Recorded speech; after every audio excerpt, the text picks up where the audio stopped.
Hello and welcome to the season finale of the Apex Racing Academy Porsche Cup Championship live on Apex Racing TV. My name is Sam Fitzpatrick, alongside me is Dame Bed, Marco Barbanera operating the cameras tonight, and we have 3 championships to decide tonight: the overall Drivers' Championship, the Amateur Drivers' Championship, and the Teams Championship as well. Dane, it's been a fantastic season. Been big success this opening season of this Apex Racing Academy Porsche Cup Championship. 5 rounds in the books so far, and it will come down to this final round of the season, which is what we like to see in all of our championships. Absolutely, we'd love to see a season finale, which means something. We're not going to get that in F1 this year, unfortunately, but we're getting one here in the Apex Racing Academy Porsche Cup Championship. And what better circuit than Interlagos to host such a race? And the championship standings, as I talk about them, they pop up on screen. Brilliant timing there. Madsen somehow leading despite missing the first round of the season. He's used that as his drop score, and he is still right up at the top, 30 points ahead of Ferrari in second, who has used his drop score. He would be 29 points ahead of Madsen without that drop score, so he might be a bit unhappy with the drop score system, but he's currently sitting nicely in second, Humphrey just behind in third. But the top 11, Sam, can still win the championship in the pro standings. Yep, it could still all change. Still, Madsen and Ferrari, the 2 big favourites for that one. As you say, Ferrari would be ahead if it weren't for the drop scores, but unfortunately he's been put behind. But if Madsen has a poor day like he did at Spa, when he didn't even sign up for the second race, he got all confused with the servers and didn't take part. If he has another situation like that, then that could spell disaster. Kev Copeland leads the amateur category, and once again, these are all including the drop scores, and Copeland's got a huge drop score. He's been so consistent. He scored between 50 and 70 points, I think, in every round so far this season, and so he drops about 50 points with his drop score. So Manzano has to have a mighty round. It's not just about outscoring Copeland by 33 points. He has got to be getting a couple of top 5s in order to have a chance. Copeland just needs a solid day. A couple of top 10s should mathematically seal that one. But again, it could all change. Copeland has probably had the rub of the green so far this season, so his luck perhaps is a time to turn. We're currently in a 10-minute qualifying session. Drivers can set 4 lap times in this session, and it's a pretty short lap compared to some of the others that we visit, so the drivers should be able to put in all of those laps. I was doing a race round here, Dane, I think it was 2 days ago, and I was struggling. My God, I could not keep the car on the circuit. I remarkably got a decent result after not much practice, but I never felt comfortable whatsoever. This place has got some high track temperature, some high heat, and it really does make it a handful in these Porsche Cup cars, which are leery at the best of times. Yeah, definitely. This car and track combination, I've only done it once for a league race, and I do have to say, before I say how much I dislike the car track combination, I did only have about 20 minutes of practice before said league race because I wasn't in the country. I arrived home, got about 2.5 hour taxi journey home from the airport, and then straight into the sim to do the league race with 20 minutes of practice, which wasn't fun. But I think that might have something to do with the fact that I don't like this car and track combination much, but I still don't think I would have liked it much anyway, to be honest. It's not really the best. This car doesn't like lots of heat. It really doesn't. The tyres overheat as it is in this car, and once you lose them, it's very hard to get them back. Add some hot track temperatures to that equation, and the car is not very fun to drive. Yeah, but we will see a lot of mistakes out there as Nielsen goes to the top. We will see a lot of mistakes out there, and plenty of sliding about, and so that will be a good challenge for the drivers. It will be quite spectacular potentially this meeting. I think it could be one of the most unpredictable of the season. We've also got a 13-car reverse grid for race 2, so the results of race 1, the top 13 places will be reversed, and that will set the grid for race 2. Race 1 20 minutes in length, race 2 30 minutes in length, which is a slightly larger reverse grid. 8 to 16 cars can be reversed, so that is one of our slightly higher ones. I don't think we've had the same reverse grid for the whole season. I think we've had a remarkable mixture. I think we've had an 8, a 10, a 12, a 13, and a 16, which is absolutely insane consistency, or insane range.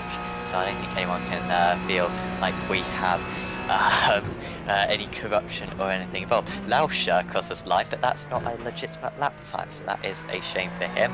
Kevin Nielsen, by the way, as Madsen crucially puts himself up in second place. Nielsen missed the first 3 meetings of the season. Since he's come into the championship, Dane, he has been unstoppable. 4 wins out of 4, and despite the fact that he's usually kept honest by his teammate Casper Lund, who doesn't seem to be out here, unfortunately, today. Even when he is kept honest, he just doesn't make mistakes. I mean, he is, if he joins us for next season, there's no doubt he'll be the favourite. Absolutely.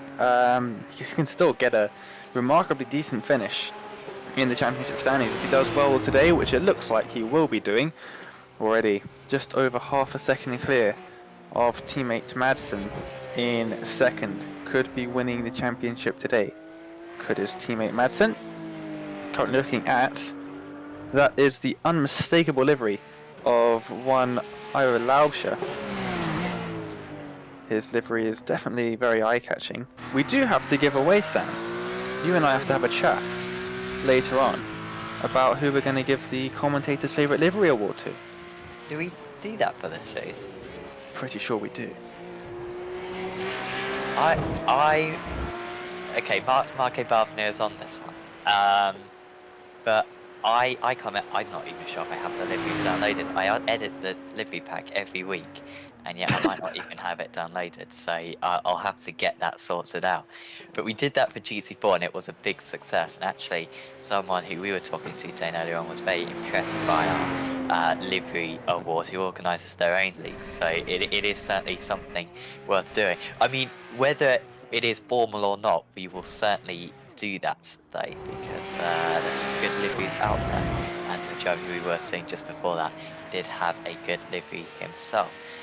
Kitzelman is one of the few drivers left to go out there. In fact, he's the only driver left on track. Watching, he's going around out of time. 9:59. You do get a couple of seconds extra, but then he disappears. And Kitzelman on course for pole position there. I don't think he was. That's actually a pretty good qualifying for Kitzelman to qualify in 17th place. And we can bring you the grid then for this final round 1 of the season. Standing start, remember. Evan Nielsen starts on pole position for AXA Sim Sports. Nick Madsen lines up in second place. Then it's Michael Schlacks, Lewis Ward. Good to see him back after missing Spa. He'd be right in the championship contention.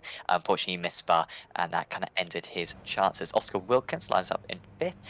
Matthias Burke in 6th. Then it is Roberto Ferrari, of course, big championship rival to Madsen. That's not the qualifying he needed. Luke Maxwell lines up in 8th. Then it's Max Wolf. Brian Kroon, top of the amateur drivers. Daniel Manzana going for the amateur championship. He needs to get into the top 6 in this race 1 in order to really give himself a good chance. Then it's Bob Humphrey, Angelo DeCillis, Mark Jones, Aaron Smith, Tim Perry, Kevin Kitzelman, Mark Correa, Kev Copeland, amateur leader, struggling down in 19th. Daniel Palmley in 20th. Then it's Pete Wadsworth, Joseph Saul, John Chester, Jack Reeve, Trevor Humphrey, Cody McKnight, Ivo Lauscher, Daniel Payham, and hopefully Vince Harley will take the grid as well. But he's down in 29th place as last few drivers are getting on the grid.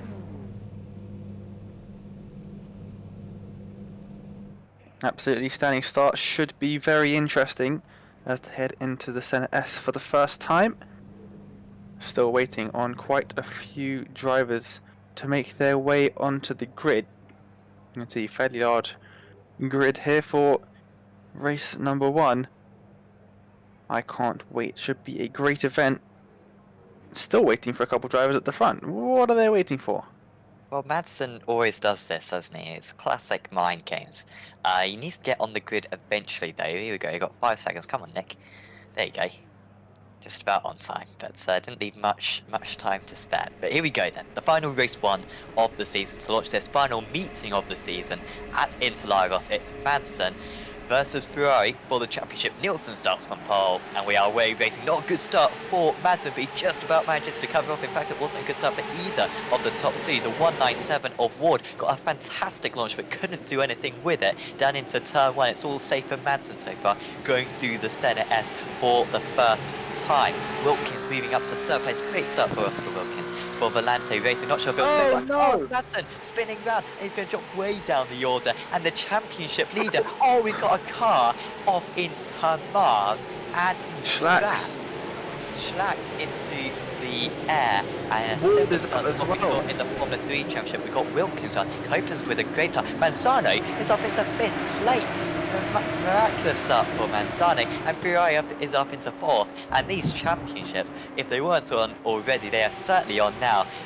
Did Madsen, well, Madsen's still in 14th, so it's not too bad for Madsen, but that is not the start he needed, and it was an unforced error for him.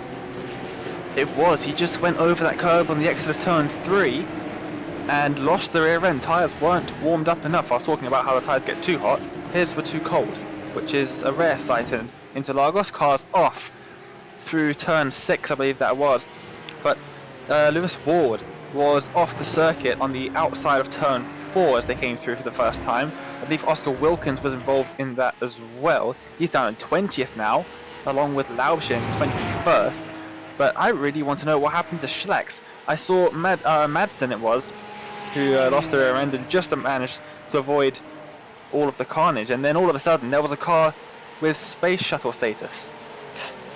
Needed an altitude dial right there. He went flying, and it's going to be quite spectacular. So Schlacks having to take back to the pitch, should be able to score points still.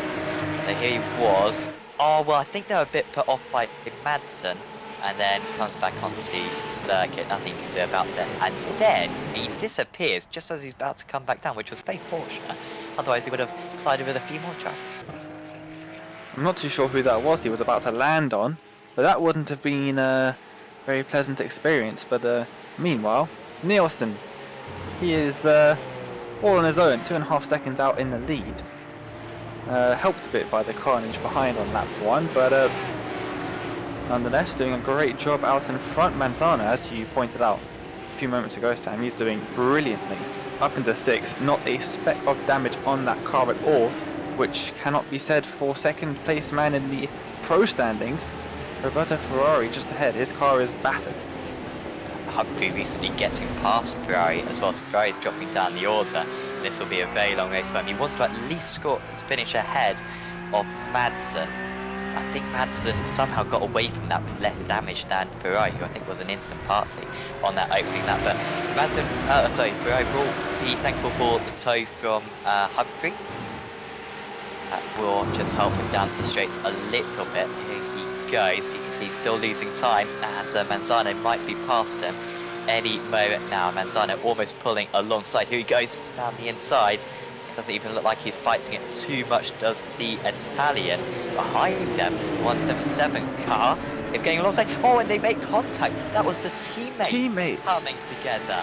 And I cannot believe that De Chillis has just suffered an absolute brain fade there, because he's taken out his teammate. He's got even more damage now, and it's crucially outside of the reverse grid places, and Roberto Ferrari's championship chances really taking a big hit there. Even more crucially, was ahead of Madsen because of Madsen's terrible start. Well, I can tell you now, Madsen's up into 8th. He's had a fantastic run through the field, but for Ferrari it's down to 17th. So looks like Madsen is doing all he needs to do. Now trying to go around the outside of De Chillis. He's got a nose ahead, in towards the right hand as they go, and he now has the preferred line through the long, very excruciatingly slow left-hand corner. He's made that move stick brilliantly to move himself up into 7th now. He's now 10 points ahead of his closest championship rival. I doubt he'll be his closest championship rival after this race. Yeah, Ferrari, I can't see Ferrari finishing in the top 13. That's the best grid that we've got because of all that damage. He's passed through the corners to be fair, Ferrari, but nothing down the straights. The lead between or the gaps between the leaders absolutely extending to Chase is actually dropping backwards a bit. You can see how much time he's already lost to Madsen. He doesn't seem particularly comfortable through the middle part of the lap, although he is 5 places up from his start. Is Chillis had a very good launch off the line. Meanwhile, Maxwell and Perry, Tim Perry's having a good race. He's up in 10th place, ahead of Kevin Copeland, who is losing some points to Daniel Manzano at the moment. Manzano needs to, needs a couple of top 5s really to take the championship to Copeland, who would be starting on the second row of the grid in race 2, so it's not all bad for Copeland, but can't afford to drop too many more places than this. That he cannot. Sitting down in 11th, which wouldn't be too bad, but he's going to lose a large chunk of points to Manzano, who's doing brilliantly in 5th. He's got his AM rival Kroon just behind, and he's got his eyes set on Humphrey in the, just ahead of him. What's happened there? We got another car off that. Smith. That was Mark Jones running really wide, really deep there as well. Interesting things happening. We're riding on board with Lauscher now. Is he going to make a send up the inside of Payham? Little bit of contact between the two. That was an almighty send. Doesn't work out for him. Still running on board, but from a different angle now. Onto the final braking zone of the circuit. Oh, it looks like he got a little bit caught out by the early braking of PM there. And he's not got a very good exit there, has he? He's not going to have much draft either. These cars don't have any aerodynamics on them except for that tiny little rear spoiler, which doesn't provide much draft at all. And interestingly, Lauscher under attack from Smith behind. Here comes Madsen with the fastest lap of the race. It's onto the back of Brian Kroon, who only made his debut, I think, at Spa. But he has been very good since he joined the championship. Just runs a little bit wide there, did Kroon. I think he's going to lose that place, and he runs wide as well at turn 5, and he lets the championship leader go. We will previously watching Lauscher, who has just got ahead of Payham actually dropping down. Lauscher, absolutely dreadful in race 2s this season. In the early part of the season, really looked like he could challenge for the championship.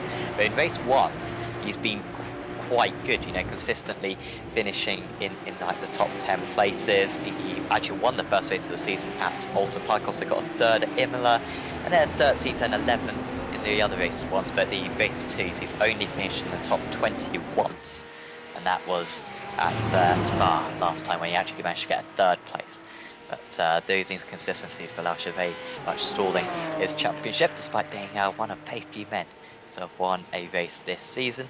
Nielsen continues to open up that gap over his teammate Burke, up to 4.6 seconds now. Max Wolf under the radar, he's up in 3rd position, has got a 2nd place already this season. Max Wolf at Imola in that chaotic finish, but this would be a very good result for him, albeit they have got this train of cars coming in. Quite quickly, Madsen is making his way up the order, and I don't imagine Manzano is going to put up too much of a fight up against him. Well, I'm not sure. He's not just going to sit back and let him pass. He does have a little bit of a defensive effort, but he just lets him pass. Doesn't want to lose any positions to this man we're riding on board with. That is Kroon. Kroon's been following Manzano throughout the entirety of these first 6 laps. And these are your AM leaders, as you can see on the left-hand side. Timing tower is now only showing the drivers in the AM Championship. Copeland in 4th. We're not used to seeing Copeland so far down in the AM standings. He's usually right up at the top. Yeah, he is. And it's not as though he's out of position. I think this is kind of where his pace is. Maybe one of Copeland's weakest rounds of the season. Just not enjoying this car track combination. Because, as you say, he's won the amateur category many times this season. Rarely is outside the top 3, as Jones has had an issue. Mark Jones in the 277 car. Here comes Manson though. He's already got past Manzano, and here he comes on Humphrey. Looks like Humphrey was going to be his biggest championship rival for a while, but has just had a couple of tricky rounds. here comes Madsen. Humphrey not fighting this one too much. And one race winner overtakes the other, another race winner. And Madsen up into 4th place, which, considering he was down to 14th a few corners into the race, is an insane recovery. Yeah, he's done really well in this race so far. Unfortunately for him, 11 seconds off the lead. Let's see, side by side, that is Ferrari getting past Wadsworth. The Pro overtakes the AM, and the AM, Wadsworth, coming back. Ferrari, 0 straight line speed because of that damage. Absolutely none at all. Wadsworth back down the inside, and Ferrari's going to come back at him. The old switchback. Still side by side, now riding on board from the car just behind in 16th. This is once again Laubscher. I thought he was going to try and send one up the middle there. I know him better than that. I didn't think he was going to do it. Ferrari still stuck on the outside. Now Laubscher just about side by side. And Laubscher looking to make the move stick. Little bit of contact and Laubscher's almost around. He holds on to it, but he loses a position. That could be a penalty for Ferrari, which was be of big consequence for the championship should Ferrari miraculously turn this meeting around to recover a bunch of points. Yeah, that is bad news for him. Meanwhile, Kroon is going to try to get past Manzano, and whilst Manzano could afford to let Madsen past, he does not want to let Kroon pass. That would be 2 points gone for him. But Kroon staying quite passive. I think that was Humphrey locking his brakes, or maybe it was Manzano. Certainly Manzano carrying more speed than Humphrey. And now, the Brazilian at his home track has a run at the former championship leader going into turn 4.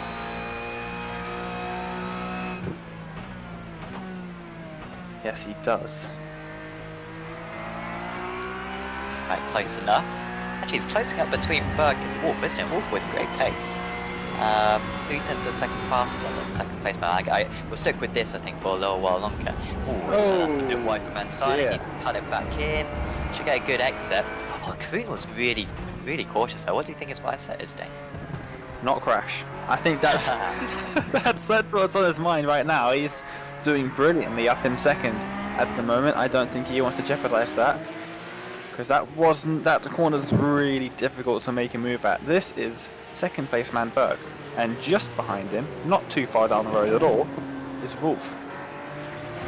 Wolf is he told me he doesn't like qualifying, but he likes the races, and he's been showing that across the season so far. Highest finish was a second back in round 2 at Imola in the second race in that event. He's consistently finished pretty high up the field though, a 10th, 2 10th position finishes, a 5th, 2nd, 7th and 4th, and a couple of positions outside of the top 10, but he is looking pretty good for a podium at this stage. He's got to hold off for 7 minutes, and he's got to hold off a 4-second gap behind for Madsen if he wants to keep on to that podium, but he might be looking for the second step of that podium. Just a second up the road is the man in second. Meanwhile, Manzano right on the back of Humphrey in towards turn 4. He's not close enough to make a move, but he'll be putting Humphrey under some pressure. Humphrey and Copeland are teammates. They're not listed as that in this series because Bob running with his father, hence the name Double Hump.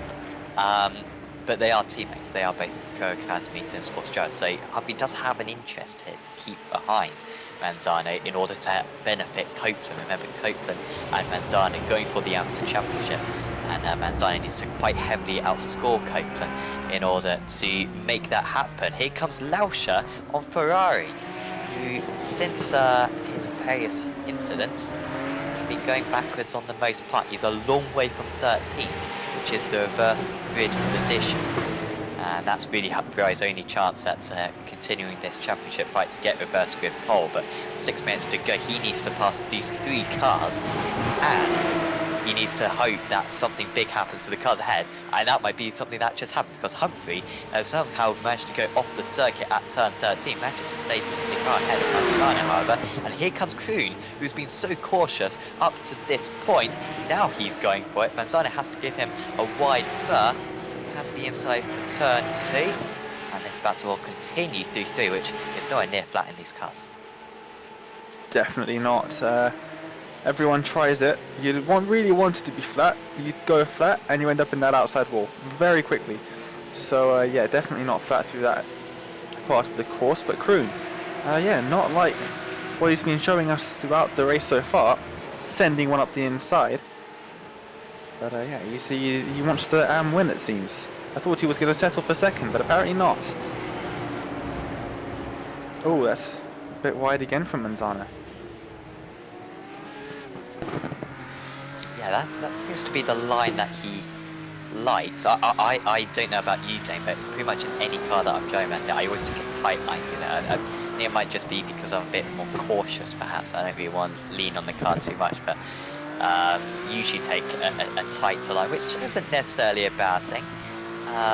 But yeah, I don't think anyone can really agree on what the best line is. I guess it depends car to car. Yeah, especially in this car. This car's lines are pretty much different. Oh dear! Laubscher. He's in a wall. Is he resetting? I think he might have just reset. He spent quite a lot of time stood still there. What has happened to Mr. Ivor Laubscher? Oh, big send. Massive send. Oh, that's unfortunate for him, but I wouldn't say that's anyone else's fault but his own there. Big send, and he is in the pit lane, but big send, and he just didn't slow the car down in time. Ooh, speaking about not slowing the car down in time. Oh, and across the circuit. Into Copeland. And that was Copeland, yes. Involved in that one, down to 12th place now is Copeland. And he's got damage. Now, has he got steering damage? He'll finish the race regardless, but he needs to finish, hopefully, in the reverse grid places for his sake. He was just an instant party. Albeit, yeah, I mean, he was on the brakes early, wasn't he? And yeah, he just could not find a route round that one. And Ferrari, whereas Ferrari in comparison, he's still got a gap. He's got 2.5 seconds to Wadsworth in 14. So he can't afford to drop down to 14. He'll be caught fast though. Still got a couple more laps to go in this one, albeit 2 more laps to go after this one then. So that's how long Copeland's got to survive. Keep an eye on that relative. And see if that gap is coming down too much, because his airspeed will be not as bad as Ferrari's, I imagine, but it'll still be quite poor. Yeah, he's not going to have the best straight line speed, these cars, because they don't have... Oh, Manzano's on this roof, and that might just be the championship decided, because usually when you go on your roof, that is heavy damage, and he's also losing a lot of places. He'll be around Copeland level, to be honest. Well, there goes Copeland.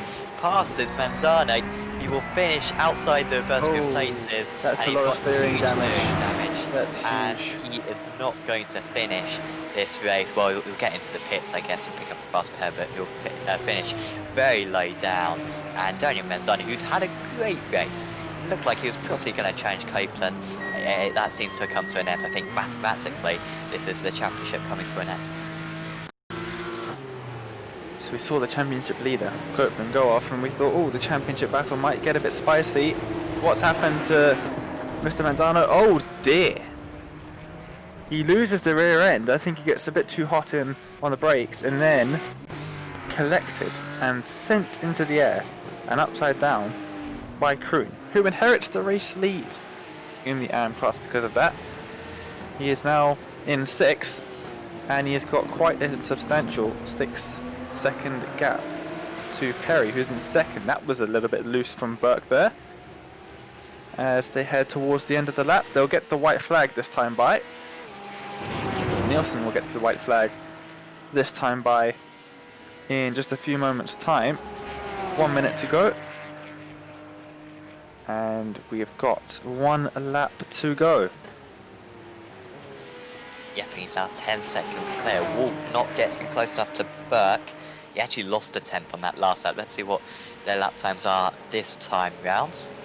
He gains that all back and some, so he takes a 3/10 out, but I don't think he'll have enough. The main overtaking spots are going to be the first corner and turn 4. There isn't a great chance in this relatively low slipstream car to attack right at the end on the run to the line. Here comes Smith, who's been able to get back past Ferrari.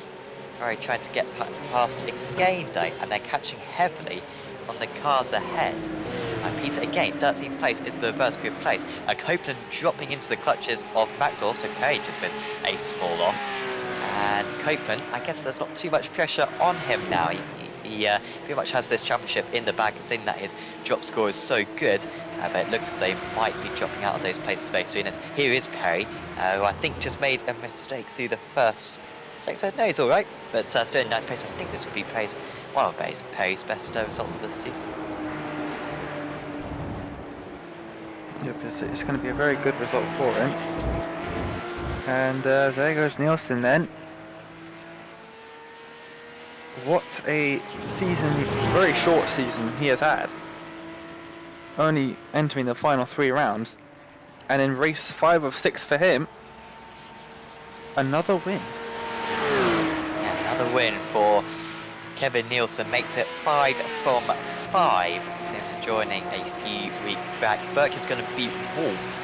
A very good start for both of these guys, and it was a nice battle near the end. Here is Kitzman going up alongside Perry, and that was Kitzman getting ahead of Perry right side the close of 2nd place. Kroon will get 1st place in the amateur category. That's a great result for him. Wilkins beats, De Chillis beats Wilkins. Of course, De Chillis collided with his teammates, didn't he? Which was not good. Who is going to get reverse grid pole? It will be Wadsworth who gets reverse grid pole. Maxwell and Wadsworth massively catching up to Copeland in the closing stages. They couldn't quite catch in time. Copeland with a decent final lap, and he keeps 11th, and Ferrari misses out. And well, I think Ferrari would pretty much have to win the final race and Madsen not to score any points in order for that to change. Crazier things have happened here at Interlagos, so it could still happen.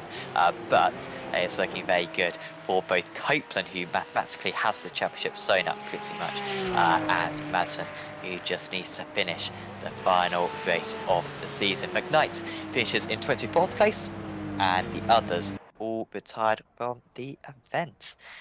So I think we can bring you the results then from this race 1 of the evening, and Kevin Nielsen wins out 11 seconds clear of Matthias Berg, who just edged out Maxwell. Who will say that one more lap, and he maybe could have made that move. Nick Madsen been in recovery up 10 places from where he was after the first few corners, finishes in 4th. Bob Humphrey, his best result for a little while, in 5th. There was Brian Kroon, Angelo De Chillis, Oscar Wilkins, Kevin Kitzman, and Tim Perry. Kev Copeland had issues, but still recovered to 11th. Luke Maxwell was in 12th, and Pete Wadsworth will take reverse grid pole. Behind that was Roberto Ferrari, who fought valiantly, but yeah, again, he was spun by his own teammates. Unbelievable scenes. Aaron Smith was in 15th. Daniel Payer, Mark James, and Daniel Manzano went down to 18th. Manzano finishing on the lead lap, but yeah, he should have really got a top 6 out of that one. Trevor Humphrey, Daniel Parmalee, Vince Harley, John Tressida, Mark Correa, and Cody McKnight all finished just over a minute down. I think they had to pick up fast repairs after that first lap shunt. And then the retirees were Ive Lauscher, Lewis Ward, Jack Reeve, Joseph Saul, and Michael Schlacks. So this stream is sponsored by VRS, Virtual Racing School, and we are about to show you a little clip from David Williams, who is one of the coaches at Virtual Racing School, to explain the services that they provide. We'll show you that in just a bit, and we'll be back with you in the Apex Racing Academy Porsche Cup Championship very soon. Virtual Racing School was developed to provide support to the next generation of sim racers. No matter if you're a rookie or veteran or what car or track you'll be racing, our goal is to provide training every step of the way.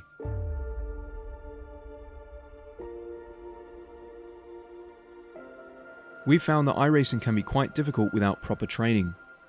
There needed to be a way to prepare for on-track racing. With VRS, you can literally learn from the best sim racers in the world, including 4-time NASCAR iRacing World Champion Ray Alfala. And Ray Alfala is a 4-time champion of the NASCAR Peak Antifreeze iRacing Series. 3-time iRacing Grand Prix World Champion Martin Kroenke. Martin Kroenke becomes a 3-time world champion. Rallycross World Champion Mitchell de Jong. Mitchell de Jong is now champion for the iRacing Rallycross World Championship Series, and many other top sim races. Data packs include everything you need to start learning. Our World Championship coaches create the data packs by setting a hot lap or a series of fast laps for you to compare, analyze, and replicate. Data packs also include a tutorial where the coach points out techniques they use to hit the fast lap. This gives you access to the latest driving techniques and setups before you even hit the track. Sign up for a free account and download the VRS telemetry logger. With this application running seamlessly in the background, your laps automatically start syncing to the VRS website. From there, you can analyze and compare 2 laps of your choice, whether it's your data, the coaches, or your teammates. VRS will automatically target improvement opportunities so you can get up to speed even faster.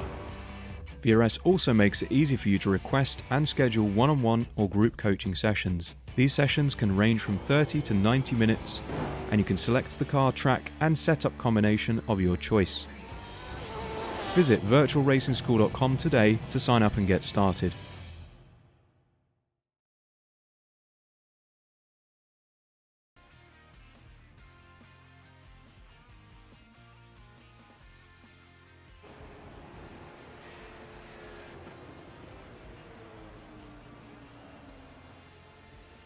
Welcome back to Apex Racing TV and the season finale of the Apex Racing Academy Porsche Cup Championship. Big thanks to Virtual Racing School for sponsoring this broadcast. We're just we are going to bring you the second race of the evening, the final race of the season, and after that race, Dane, the championship is pretty much decided for both. I think this final race of the season is a good opportunity to let the drivers' hair down. This will be their last race in the series before, or in 2020. It might be their last Apex Racing League event in 2020. So hopefully they can give us a good show. Absolutely, as the end of the year approaches and all of our series start to, well, most of them anyway, start to wrap up for the winter break. We've only got one more round, or one more race even, half a round left of the Porsche Cup Championship. And despite the championships being pretty much secured, I think the drivers are still going to give us a good showing for the final race. Absolutely, and this is the grid for the final race of the season. Pete Wadsworth on pole position ahead of Luke Maxwell. Maxwell could be dangerous. They had some good results earlier on in the season, did Maxwell. Finished 3rd and 6th in the first round of the season, so he could be dangerous on 2nd. Kev Copeland starts in 3rd. Then it is Tim Perry, Kevin Kitzelman, Oscar Wilkins, Angelo De Chillis, Brian Kroon, Bob Humphrey, Nick Madsen, Max Wolf, Matthias Burke, Kevin Nielsen, race 1 winner, definitely the favourite for this race. Roberto Ferrari lines up in 14th. There's Aaron Smith, Daniel Payham, Mark Jones, Daniel Manzano, Trevor Humphrey, Daniel Parmalee, Vince Harley, John Tressida, Mark Correa, Cody McKnight, Ive Lauscher, Lewis Ward, Jack Reeve, Joseph Saul, and Michael Schlax. Watch out for Schlax from 29th on the grid. So all the drivers are on the grid and the 5 lights are going to come on, and the final race of the season is underway. Wadsworth leads the field away, although I think he's going to lose the lead straight away to Maxwell, who surges into the lead. The 2-3-3 of Wilkins with a very good start to get up into 3rd position. Copeland just drops down into 4th as they get into single file near the front. Still double file for much of the drivers further back. Humphrey just being forced off the circuit a little bit through 2. He'll be tight through 3, and he's still battling along with Madsen at the moment, as they were in race 1. Is there any opportunity for Wadsworth to come back at Maxwell, who suddenly glitches out, but he's back again. But he is, he's still leading the way. There he is, Maxwell. Well, he's managed to pull a gap in all of that. His connection flickering in and out, but still Wadsworth, Wilkins, and Copeland chasing him down. That's one way to play mind games in the competition. Now you see me, now you don't. Was Maxwell's game at the start of the race. He's lost a bit of that gap that he managed to build up over the first few corners, but it was a fantastic start from him to get that lead in the first place. And now Wadsworth is finding himself under immense pressure from Wilkins. Just behind him, it's constant. Turn around by Perry. Perry is up on his roof. Drivers being turned around left, right and centre. Who was that? That was some driver being sent up on 2 wheels. Who's that? Madsen. Madsen, once again, caught up in an incident early on in the race. He's now down very, very far. But Ferrari, where is Ferrari? 8th. That's not enough, I don't think. I don't think that's enough. I think he needs at least a podium. Or tag between Wadsworth and Wilkins is all very aggressive. Oh, and they need to take out Maxwell. And can Wadsworth even avoid the wall? No. No, he can't.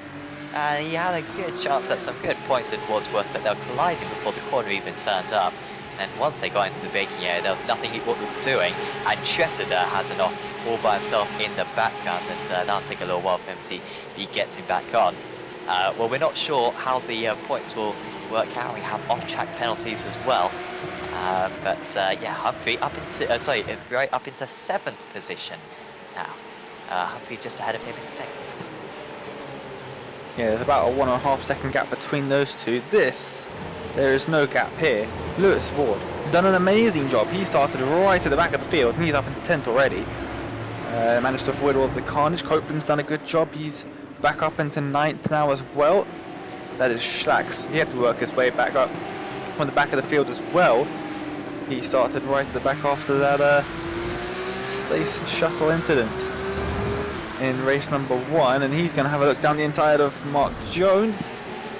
Narrowly avoids the driver just ahead. I believe that's Pehan. In 14th, just ahead of him, yes it is, with Trevor Humphrey, the father of the 2 Humphreys. In 13th, just ahead, Smith. What has happened to Smith? Smith, did he lose it all on his own?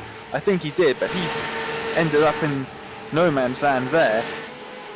Got to be careful not to go too far back down that hill, because he'll end up with a nice big disqualification flag in his iRacing. Ferrari trying to go around the outside of Copeland now, with Ward just behind. Ward sent one up the inside of Ferrari. Did they make contact? No. But Ward's been held up by Copeland just a bit. Still side by side through turn 3, and Ward is ahead. Into the barrier flashbacks there with the off down at turn 12. Yeah, change of position then for Ferrari down to 10th place. So he's just lost 3 places and just getting shuffled down. I think with Ward being able to get past him right there. Under the radar, Nielsen and Berg are casually just up to 3rd and 4th, you know, as they do. Nielsen up 10 places, avoiding all the mess, and something like he could have a clean sweep of victories in the second half of the season, and it's like missing the first half of the season, and he's going to finish about 8th place in the overall championship, which is crazy. Schlacks, he is battling with Trevor Humphrey, who I think you were talking about before, but Trevor's having, I can't remember Trevor being this high so far, as Ferrari's lost another place. He can't put it down to damage. He's just struggling right now. Lauscher will still be alongside Ferrari, actually coming back. Good defense there, keeping part of his car alongside Lauscher, going for a big lunge. Oh, well, this isn't going to help either of them, and it certainly didn't help Lauscher. Spins off, and he might lose more places behind. Oh, he's getting swarmed now, isn't he? I think those two made contact in race 1 as well. Lauscher and Ferrari, you know, got lost there. And, Maxwell under pressure now. Wilkins, and that is Nielsen. He's worked his way up from the 13th position. He's now up into 3rd, and he is on the back of this leading train. Wilkins to the inside, into turn number 4. Is Maxwell going to defend it too much? No, he's not. Oh, he runs wide, and there goes Nielsen up into 2nd. Nielsen, is he about to make it 6 race wins in a row? We need to get the record books out, because I can't remember a driver winning that many races in a row in Apex Racing League history. I mean, we've had Tom McMahon win maybe 4 race wins in a row. I think even then that might be a bit of a stretch. It may only be the 3 race wins in a row. So this is unprecedented. We also had Madsen win 3 races in a row earlier on in the season. Look at all of this. Lauscher, Madsen involved in this one. All contact. I think Madsen will be able to get away from that. Yes, he does. And that was Lauscher and Parmalee. And Lauscher having enough. He's had a tough day and turning back to the pits. We may not see him for the rest of the season. Parmalee also dropping down, but he will be getting back going. Meanwhile, the battle for the lead. It's the 2-3-3 which is an incorrect number. He should be 133 because he is a pro driver. But here comes Nielsen around the outside orange. He is the top of the pros, creme de la creme, as the French would say. However, Wilkins rising to the top, and he keeps Nielsen behind him for now. Hopefully Wilkins puts a good fight in. He's got nothing to lose, not got a championship to battle for or anything. So hopefully he will defend, and he is defending. And it's good to see Maxwell and Burke might be able to get involved in this one as well. Don't outbreak yourself, it's so easy to do in this cup. That's a nice cutback for Nielsen. He'll have a slightly shorter run through 5. He'll have to go the long way round, do 6 or 7. Absolutely. I'm just looking through the AOLGT winners list, because I remember you made a list of those just a few weeks ago. Brendan Cronin, I believe, currently holds that record of 5 race wins in a row. Tom McMahon had 4 in a row in British GT, but Madsen also has had quite a few race wins in a row. I think his highest is 3. Martin van Leuzenhout as well. In American GT, he got 3 in a row. But other than that, it's Brendan Cronin who leads that with 5 race wins in a row. We have had other series as well, but pretty much all our other series have reverse grids, so I doubt anyone can rival that. So Nielsen's going for a little bit of record-breaking hit, and he's going to go the same way as he did last time. Almost contact again. Wilkins managed to fend this off earlier on. Nielsen is going to go wide, surely, because he locked a brake, but he keeps alongside. They're giving each other racing contact between the two of them, and Nielsen spins round. And maybe it isn't going to be 6 in a row, and Wilkins put up a fight. I don't think it was either driver's fight. In fact, it may have even been a bit of netcode. And, well, if Wilkins doesn't win, I think Burke is looking very good now in 3rd position. Let's see a replay of it. Oh, he just gets on the curb, and that sends him hard into the side of Nielsen. So maybe a penalty after the race. I'm sure the stewards will have a look at a few different angles of that one. Still Wilkins leading, then Maxwell, and then Burke. I mean, even at this point, Dane, I'm still not counting Nielsen out. He's 8 seconds off the lead. If they hold up Burke, then I think he'll be able to catch in time. But if Burke gets into the lead, I think he should be home and dry. Well, you have to remember, Burke was about 10 seconds back at the end of race 2, and that was a 20-minute race. There are still over 20 minutes left of this race, so you've got to fancy Nielsen, haven't you? Yeah, will the others put up a fight? I'm looking at Ward. Ward will put up a fight, I think. Kisman won't. Yeah. Wolf won't, and Humphrey won't. They're all very well mannered, but I think Nielsen versus Ward, that could be a very good battle.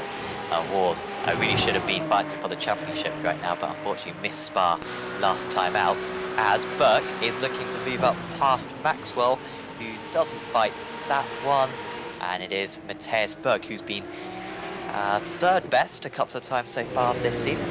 He got 2nd and 3rd last time out. Looking to finally get on the top step of the podium, as Humphrey moves ahead of Wolf. He's up into 4th place. It's the Englishman. Yeah, doing well. Race winner, I believe, back at Okayama was Humphrey. Somehow led most of the season, Yeah. despite not having a race win up until round 4. And yeah, he did remarkably well in the championship standings. Ward has run a little bit wide there. Oh dear. Kittleman having a little bit of a blocking manoeuvre there. Nielsen now, we're riding on board with him. He's going to send one up the inside. Is Kittleman going to defend hard? I don't think he has.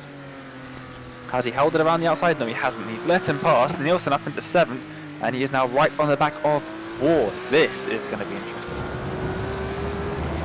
Yeah, I think this is where Nielsen's race will be made or broken. If he gets held up by Ward for a couple of laps, then I think that'll be too much for him to catch up. I mean, can Ward get past Humphrey and Wolf straight away? I don't think he's got a massive pace advantage, does Lewis Ward, but he is one of the most competitive drivers in this series, and he is looking confident. You can see him being able to turn that car very nicely through turn 12. sets his sights on the drivers ahead. By the way, Kitzman up in 8th place. He hasn't scored. He hasn't finished in the top 15 so far this season, so he's having a very good round. There is Wolf going down the inside. Oh, Humphreys locks up. He's going to be very slow. This is all going to be very congested through turn 2 as he comes to almost a halt. And nice work there for Ward to line up his car nicely, and he might get 1, and he might even get 2 hit if he doesn't get boxed in. Humphrey tries to give the draft to Wolf in order to defend. Also, Nielsen wasting no time, knowing that he has to get past straight away in order to catch up to the lead. But Humphrey with a big old slug in number 1 X, but actually didn't lose too much time. Ward now up to 5th place, and Wolf proving a sticky customer right now for Nielsen. He tries to go the long way around, but even that's not going to work. They almost make contact, moving into 8, 9, 10, and 11. They will probably be alongside Wolf, just dragged it in a little bit too deep and does allow Nielsen past eventually. But Nielsen moves up the gap to about 8.5 seconds. He's lost a second to the leaders in the past lap. That's what battling does for you. Offline, definitely not on the fastest racing line. Looking on Ward, Humphrey now back at Lewis Ward, a regular in the IVRA Club Sports Series in these cars. Very experienced customer of Porsche 911 GT3 Cup cars, and he is now inside the draft of Bob Humphrey. Is he going to be able to make a move into turn 1? That is the question. I think he's more than close enough now. Pulls to the inside, across the line. They start lap number 9 down the inside. Goes Lewis Ward and Nielsen. Nielsen decides I'll have some of that as well. Humphrey held it around the outside though. They're still side by side through turn 2, and Humphrey stays ahead.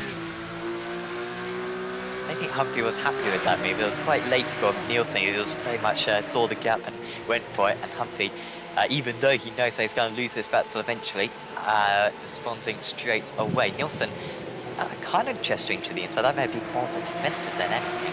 He might have a good chance at breaking Humphrey, but stays behind, and the gap moves up to 8.7 with 16 minutes to go. Now, the top 2 are very close to one another, and they can certainly start fighting like this and start losing 2 seconds a lap to Nielsen. But he is setting himself quite a task, and this train is extending. They've got Madsen catching them up in 12th place. He's only a few seconds further back.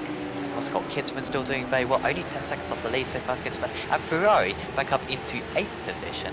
He's doing very well as Humphrey finally loses out to Nielsen, who's up into 8th.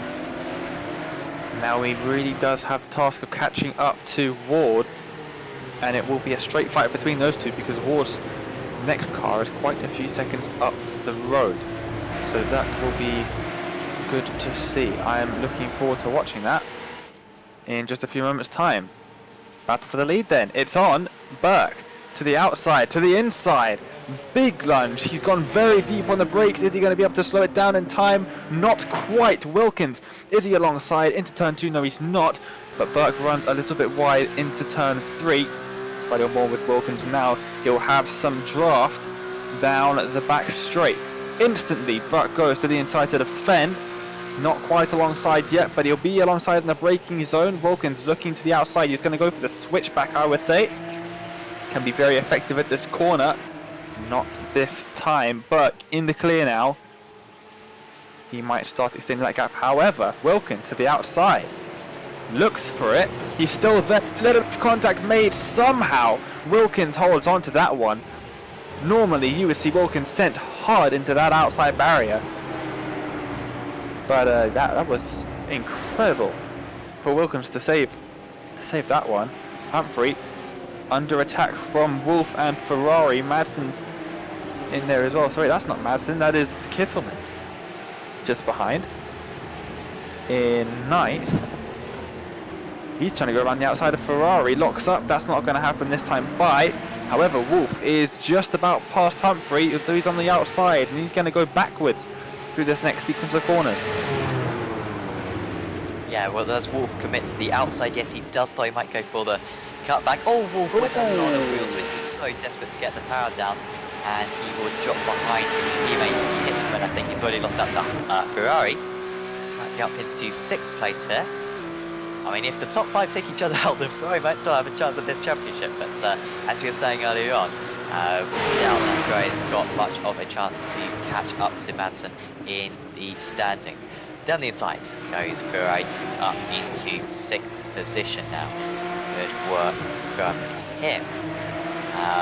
Meanwhile, Copeland has been around that position all day long. Schlack's up to 10th place now. He's up to 19 places. Is Michael Schlack. Started right from the back, so watch out for him. And he, despite not getting an immense start, has been able to pick off lots of drivers. Still Wolf and Humphrey are batting out. And these guys face against each other in Apex Racing League GT, and usually it's Humphrey with the slight advantage, to be fair. But in these cars, Wolf seemingly a match for him. They've had a long battle. Oh, we've got a car in the wall, and that is Trevor Humphrey. That is an odd place to go off. It certainly is. I think he's probably hit that curb on the outside of turn 3. Has there been contact involving Manzano, maybe? Manzano just sneaking around the outside. Manzano on the curb. Little bit of contact, and Manzano hard into the barriers. He is in the void. That's a new one, but Trevor Humphrey into the opposite wall, the inside wall. Very slight touch to the inside wall, but he lost a lot of time. Yeah, that's the championship sealed then for Kev Copeland. Glad there's no one else who can catch him up. I have been concentrating. What a save! Lovely, Kev. That was superb. Congratulations, one of the saves of the season right there. Glad that we caught that one on camera. Humphrey still defending from Wolf, and then we've got the couple of MAG Performance Sim Racing cars who are well out of performance, passing in 9th and 10th. But we will get a replay then of this Kitzman slide, and we're heading into turn 12, but it's 13. That's he pulled off this godsend of control. Absolutely, he's got a car on his inside, I believe. There it is. I think there's one as well. There's 2. Let's see. Onto the grass. Oh, that was a save and a half. Wow. But what that's done is it's perfectly separated the pro and the AM drivers. Lovely. Look at that. You have got to Chillis and Lauscher, to be fair. You are retired, but in terms of the running drivers, you're absolutely right. It's a perfect, which shows how good the stewards are, doesn't it? That's the divide. Is that perfect? Good batting actually, with Madsen getting past Wolf, who did get past Humphrey eventually, and now Madsen has got past him. He's up into 7th place on another comeback drive. Was that a tap from Wolf into the back of Madsen? I'm not sure, but Wolf did go very deep into the corner, quite sideways as well. I did see that just as that reached out of shot, but Burke does lead. Wilkins has stayed with him, and Nielsen's got past Ward. This can't go well. Oh, how have they managed to avoid contact? They haven't avoided contact. Oh dear. He's got damage. I think Schlack's has got damage, and now he's definitely got damage. Ooh, that was... Our commentator on broadcaster Michael Bevan, not saying something xenophobic. It was the opposite of that, to be honest. But he is out of the race, and that is a shame to see for Michael Schlack, who he was. So I think he's hit the inside wall. So I think his steering's already broken. Yeah. I don't know. There's second contact there. Bang. Yeah. I think it got broken twice. I think those wheels are barely hanging onto the car at that point. Big contact. Oh, and that split up our pro and ams, unfortunately.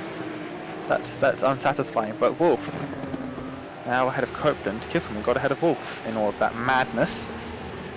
The two teammates swapping places, and Wolf has now got Copeland for company. Copeland seemingly storming on to potentially take a win with just under 10 minutes to go. He's just about a second behind the AM class leader at the moment. Kerry Kitzman has definitely improved over recent times. I'm sure if Adam Hedgecock was here, then he would be going through his notepad, because he he used to keep a record of the amateur standings, not just the pro, not just the overall standings, which unfortunately I fail to do. But I don't think Kitzman's got a race win so far this season in the amateur category, albeit he has got ones in the GT Championship before. But yeah, Copeland only second behind, perhaps the favourite in that battle. That is the gap between third and fourth. Nielsen is catching us out to 5 seconds now. And on that last lap, he caught by half a second. That seems to have been the gap advantage that he's had. Now, we don't have enough laps for that to be the case. We've only got, we would need 9 laps for that, and we've probably only got about 5 remaining. But if these guys start fighting, just a couple of seconds lost for Burke and Wilkins fighting out in the lead. And I'm sure Nielsen will be right there. Credit to Wilkins today. He's kept right up with Burke. I thought Burke was going to leave him in the dust, but Wilkins has kept up ever since he got overtaken. Definitely has. And yeah, he's doing a sterling job. Currently in second. But yeah, Nielsen's definitely wanting him to maybe catch up slightly more and start slowing down his teammate. As Wolf has just got past Kittleman, and that sorts all of the Pro-Am-Ams once again. Thanks for pointing it out, by the way, but it is nice to see. Oh, what's Marco done? He's got Schlacks down in 20. Marco, we don't need to see that. Come on, mate. Right, that's unacceptable, but poor Michael Schlacks. That is bad for him. There you go, thank you, Marco. No, bring it back, otherwise I'll get all OCD on it. I like to see the time. You know what? It's one of my biggest contributions to this. As Berg, oh, he's gone early on the brakes. Here comes Wilkins around the outside for the lead, and he's got the cutback. That is lovely car maneuverability. Great front end on that, considering that these tyres are probably getting quite expired. Couldn't quite make it, but that's lost them. Best part of half a second, maybe even a second. But so Wilkins crucially just dropping back about 4/10 to a second. Now he has another look. He's got to be careful, does Wilkins, can't get overexcited. I can't help but think that Burke's tyres are gone. The official Porsche iRacing Cup races last about this long. So that the tyres are normally pretty sketchy at best at the end of those races, so with a good 6 minutes left to go in this race, I think those tyres might be well gone. Nielsen has been able to bide his time a bit.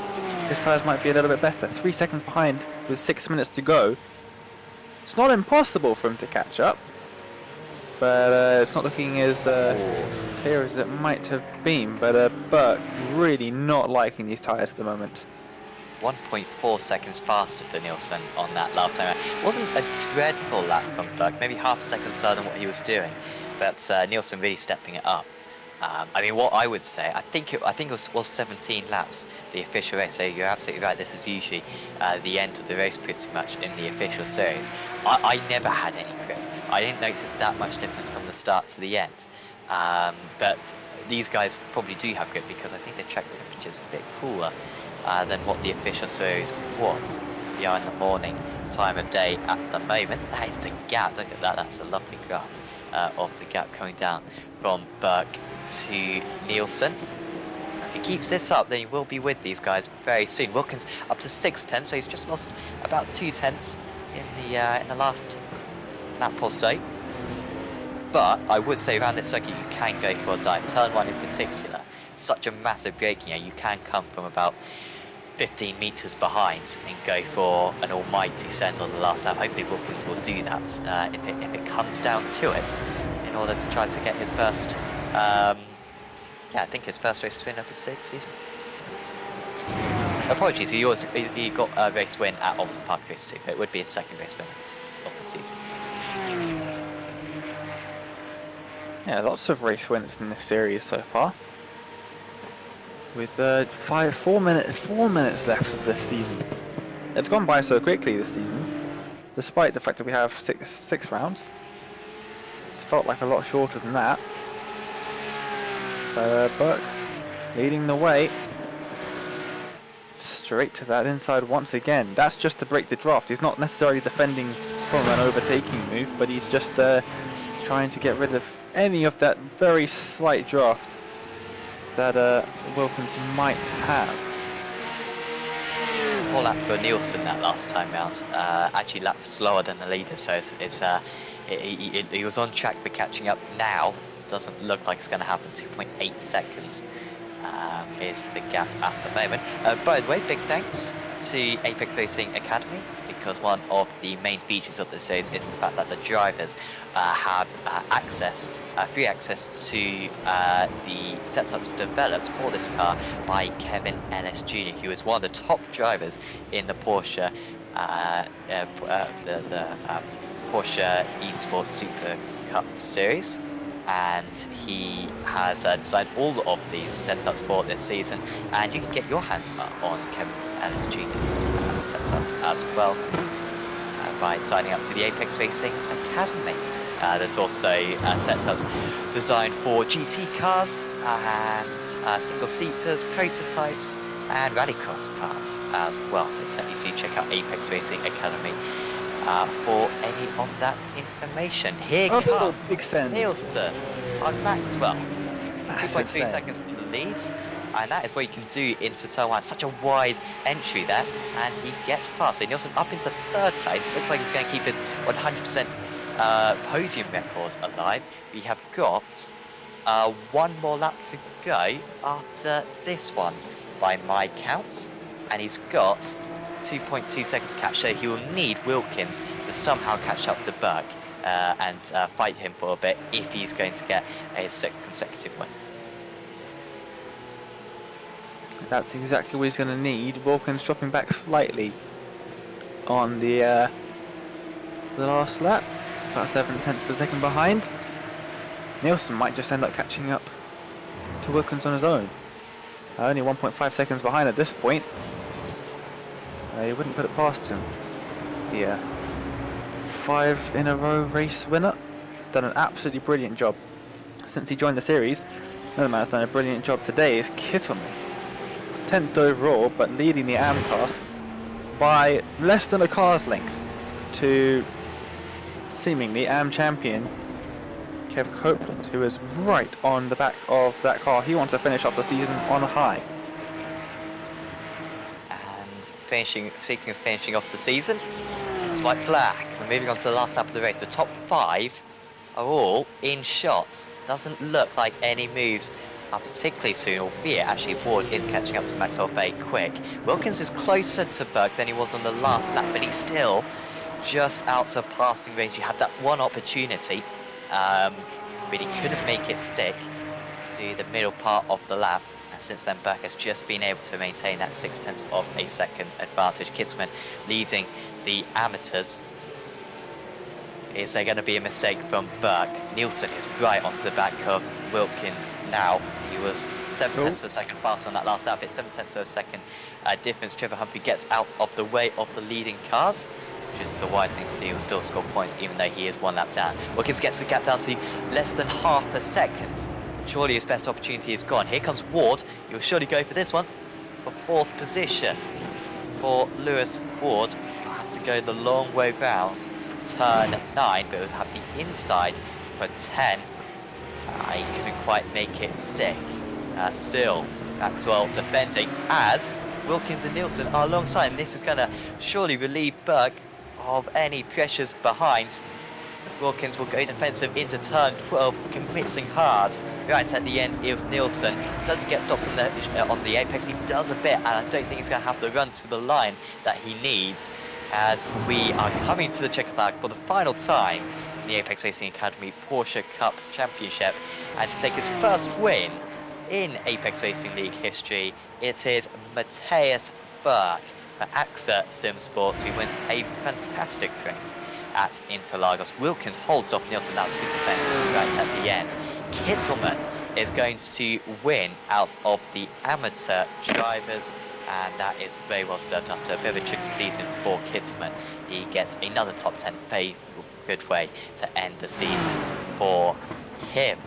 And we have had our champions cross the line, I believe. Nick Madsen finishing in 7th position, and Kev Copeland finishing in 11th positions, and that is enough for those two drivers to win their respective championships. Madsen the overall title, and Copeland the amateur title, and that is very well deserved. Madsen in particular, considering that he missed the first round of the season, had those 3 wins in a row, and despite a lot of setbacks in the final 2 meetings of the season, he's been able to secure that championship. Yeah, he's had a brilliant season as Madsen. He's done really well. And then he missed the first round, and he still managed to come out on top. Some of the drivers doing some sort of parade on the track. What is happening here? Get Lee Thompson out there to organise this, but they've done a pretty good job. It's a good job from them. Lots of different teams being represented there. A nice way to sign off this opening Porsche Cup season. We did have Porsche Cup back in British GT over a year ago. Certainly didn't go as well as this season's gone. As there's a little bit of contact between the cars. 6 wide isn't easy, but they're trying to fit as many cars as they can. 7? Yeah, you're right. Actually, yeah. It was 8 for a brief moment there. Marco Barbanera in our ears saying, "Where is the bowling ball?" He wants someone to come through here and annihilate the lot of them. It's a cool sight. It seems very organised. It's only 3 teams. I would love to know why they're doing it. That's a good question from Marco Barbanera. Oh dear! Oh no! Oh, he turned him over. Murder! Oh, are they trying to recreate? Are they trying to recreate what happened at Portimao in one of the Porsche Cup competitions, where the two cars ended up on one another's roof? Spotted it. That's impressive. You've learned that. Well, Look like Matty what he was Maxwell gonna do. and Bob Humphrey were planning this before the race started. They've got a bit of time to. Whilst we're doing the interviews, but oh wow, that was a great shot. Come on guys, you can do this. Oh, here we go, here we go. Oh, it's close. Oh no. They need something behind the other car, so it doesn't just get dragged along. They need something to stop the car, so it can just ramp up. I think that's definitely what they're trying to do there. Now they've got distracted just doing some donuts. It's like Anchor, isn't it? It's like we're watching some wildlife. Oh, they've tried it. Oh, here we go. This is looking good. It's looking very good. Double hump cars. Oh, they haven't got enough. Well, they need something behind the car. That's what they need. They do. I think have we pulled away from that? Or maybe my cameras aren't following. Because we have I think we've just taken, oh, here we go. There they are. Oh, well, I wonder if you could go through the results as we see these guys in the background for the final race of the season. There it is. Matthias Berg finally winning his first race of the season, and he really deserves it. Oscar Wilkins finishes in 2nd place, and it was Kevin Nielsen who only 5 wins. Only 5 wins. Shame for Kevin. Still very good from him. And if he hopefully doesn't come back next season, is what all the drivers will be thinking, because he's going to be dangerous if he does. Luke Maxwell finishes in 4th. There was Lewis Ward, Roberto Ferrari, Nick Madsen, Bob Humphrey, Max Wolf, and Kevin Kitzelman top of the amateur drivers for the first time this season. There's Kev Copeland, Mark Jones, Pete Wadsworth, Aaron Smith, Vince Harley, Mark Correa. Good to see Harley actually take the grid for race 2. I think he missed race 1, but did well to get to 15th. Then it was Mark Correa, Daniel Payham, Brian Kroon, Tim Perry, Daniel Parmalee, Cody McKnight, Trevor Humphrey, Michael Schlacks, John Tressida, Daniel Manzano, Jack Reeve, Ive Lauscher, and Angelo De Chilis, and Joseph Saul as well, rounding out the drivers. So we have got a few drivers ready for a chat with us. And first up, we are going to check up one of our champions. It is Kev Copeland, who has won the Amateur Championship. Congratulations, Kev. You did the maths. We did the maths before the race started, and it was all about that 85 points for Manzane. At the start of race 1, you must have been thinking, how is this happening to him? Because you were down in about 12th. A good start, I will say, to speak about that in a second, but Manzano up in 5th. There must have been some concerns right there. Yes, there were some concerns, definitely, because I know he's quick. I raced him in an official race during the week, and he wiped the floor with me. So yeah, I was concerned, but concentrated on getting a clean start and getting away, and just knuckling in for an incident-free race, which pretty much did happen in race 1. But yeah, I wouldn't say relieved to see when Daniel went off, because actually, bringing the championship down to the last round was actually good. I've enjoyed it being a challenge, but it definitely took the pressure off. So, but yeah, race 1 was really good. I couldn't quite stay with the top boys, but I felt like I had good pace. Oh, I am quite hot. If you don't say so yourself. You enter into quite a prestigious club here of multiple ARL champions. Of course, you have already won the amateur category in Apex Racing League GT. I mean, it goes without saying you are the only 2-time amateur champion of all time, but you join the likes of McMahon as double champions. In fact, I can't even think of any other double champions. I'm sure there are other ones, but that's pretty cool to win your second championship in in 2020. Yeah, you won your last one only a few months back. Yep, absolutely. I am chuffed to bits with that. I'm looking forward to getting another trophy on the shelf. That's going to be really nice. However, I am under no illusions that there will be another one coming anytime soon once I'm in the pro category. But I shall certainly be fighting for it. And yeah, I'm speechless. Is there a highlight for you this season? Is there really a moment that stands out the most, or is it this moment which is the best so far? I think tonight is quite a highlight. The first couple of rounds when I got such good results that were completely unexpected. I've been driving the Porsche for a little while, but not to the sort of the high standard that's been in this league.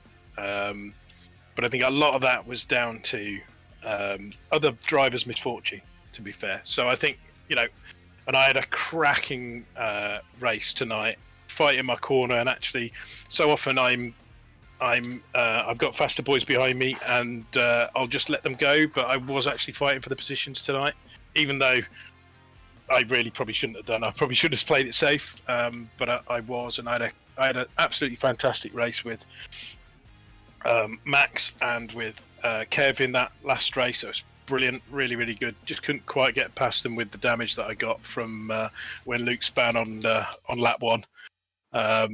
But managed to stay with them, so the damage obviously wasn't that great. But yeah, I'm made up. You got some champagne? There will definitely be some wine in a glass once we leave the waiting room, once we leave the comms box, I think. And I think my wife will be breathing a sigh of relief that I'm not going to come out of the sim room really grumpy. Absolutely. Well, congratulations, Kev. Is there anyone you'd like to give a big thanks to? Yeah, my dear wife for putting up with me as usual and all the time I'm spending in the chair.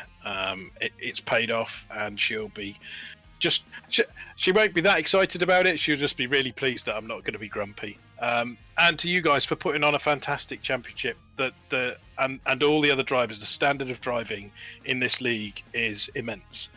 and I'm really looking forward to watching the stream back because I enjoy watching you guys work. So thank you.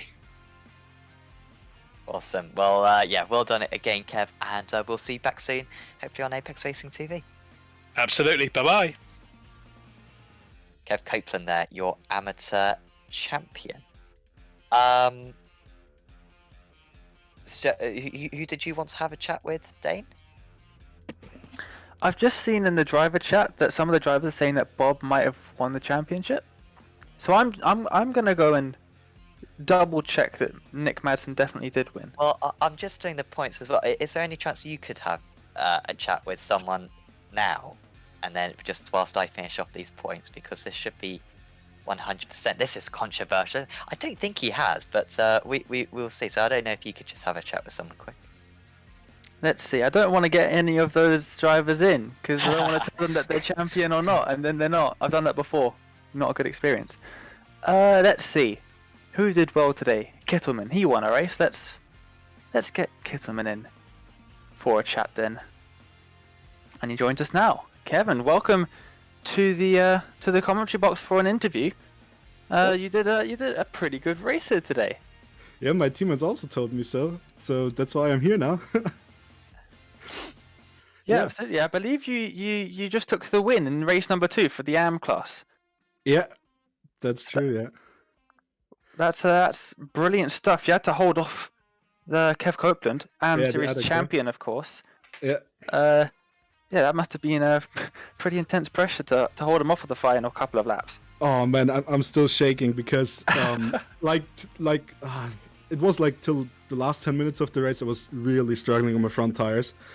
And also I noticed my rear tires are starting to like kind of go away from me. So yeah, I was really holding on to the car, and like Kev Copeland, he always came 10th by 10th closer, and I really was like, okay, next turn up ahead, don't fuck it up, otherwise he will be inside of you or around you, and he's going past you. And I really wanted to stay ahead of him in the top 10. So yeah, and in the end, I think in the last 2 laps, I noticed Kev also struggled a lot, and he just told me in the waiting area that he also had a little bit of damage. So that gave me a little bit room to breathe, but holy, that was quite fun with him. Yeah, absolutely. That was a really intense battle to the end there. You had a pretty interesting last couple of races in the season. Yeah, the last 2 races I couldn't attend them. I'm really sorry. I'm having my final exams now of my apprenticeship, so yeah, working basically all day preparing for that. So I really wanted to make it to the final round of the series, and also get kind of like yeah, like how do you say it, a little bit of other stuff to do except work stuff. So that's why I attended it, and yeah, here I was. Yeah. Well, it's a good thing that you joined us for the final round of the season, otherwise you wouldn't have got your win then. Yeah, exactly. Well, Kevin, it's been fantastic speaking to you.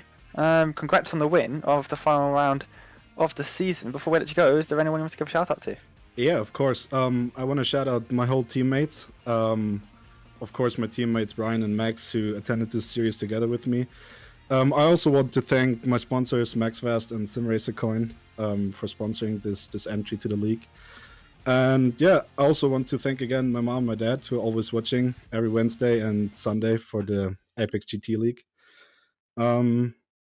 Yeah, I think that's all. Thanks for having me.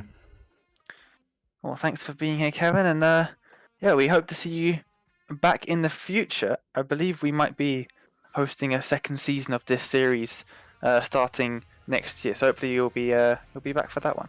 That would be great. I'd love to join it.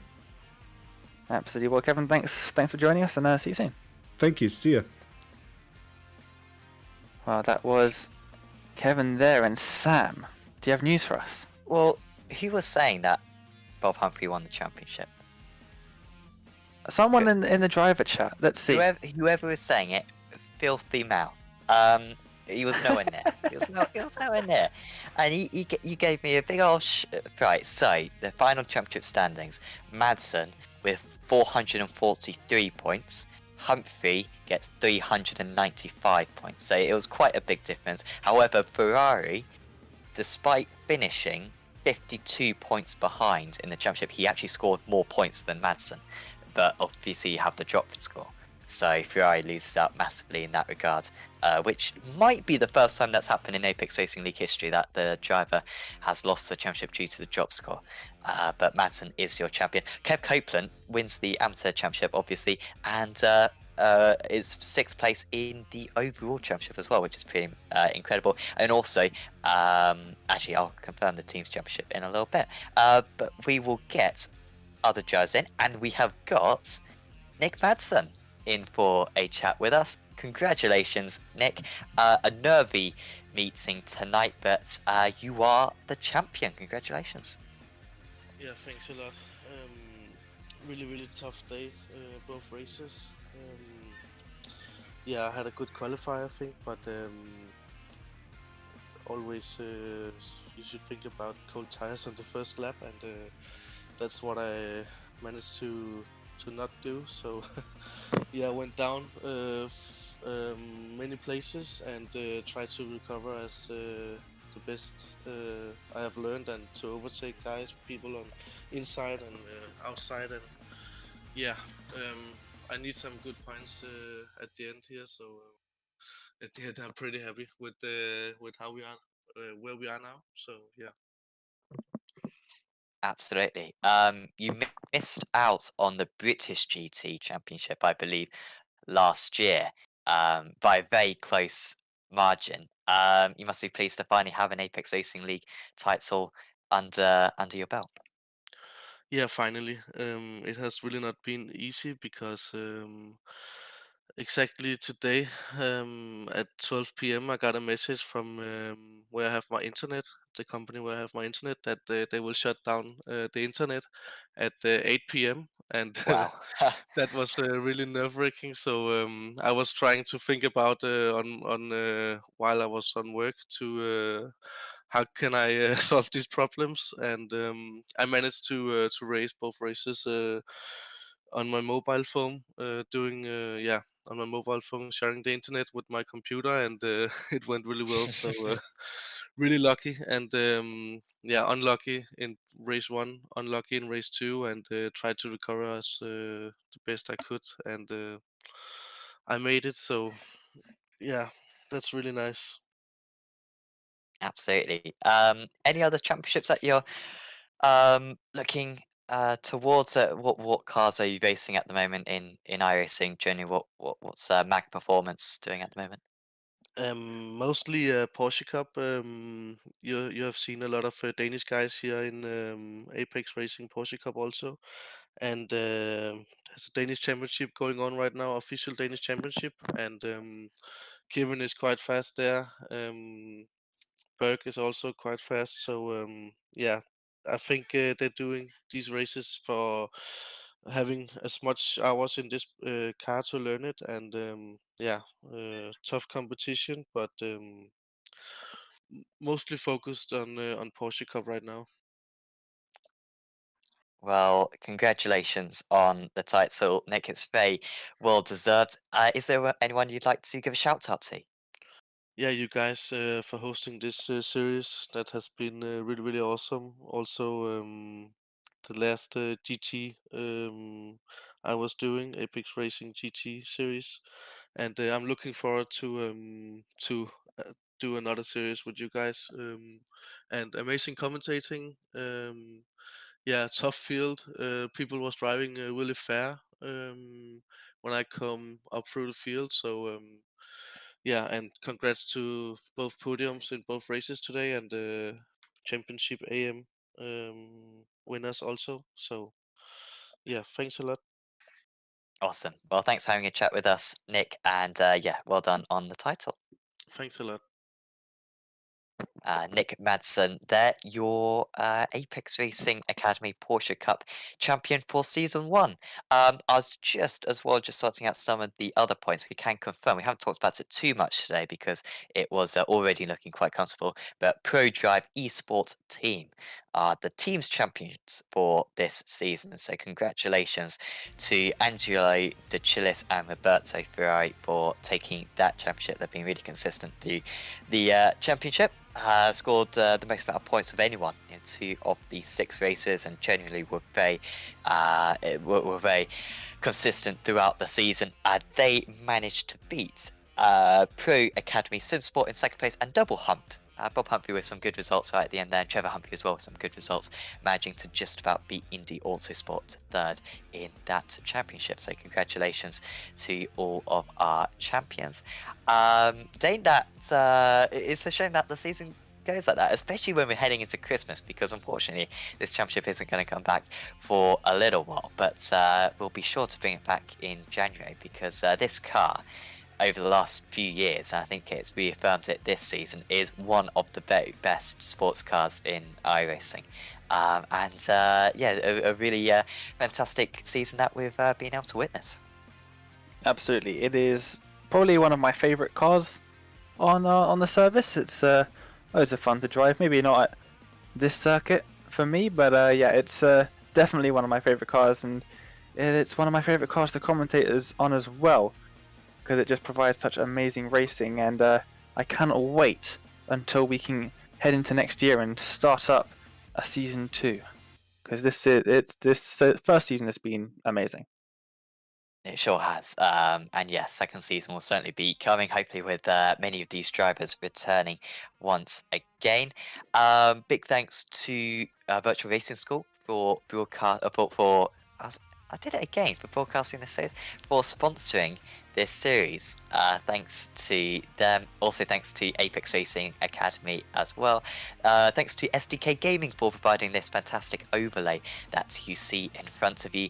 If you want to have a similar overlay or a heads-up display whilst you're racing, with a fuel calculator and positions for all the drivers in whatever format you want, there's lots of different custom templates, and there's also plenty of customization you can put on as well. Check out SDK Gaming. Really recommend it. So big thanks to them.